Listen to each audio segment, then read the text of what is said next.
The Greater Green Bay Area is growing. A key factor driving that growth is the diversity of industry across our manufacturing base.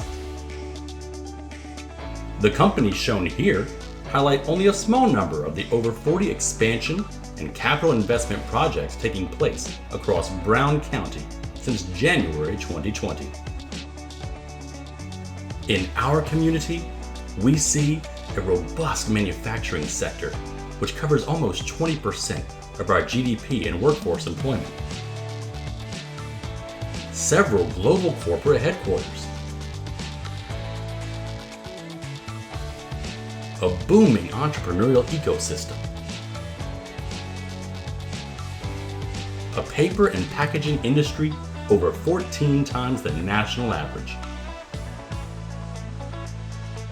A rapidly growing transportation and logistics industry with the 18th largest concentration of employment in the country. And a leading food production industry with a concentration over 3 times the national average. Greater Green Bay is also home to the 4th fastest growing county in the state of Wisconsin.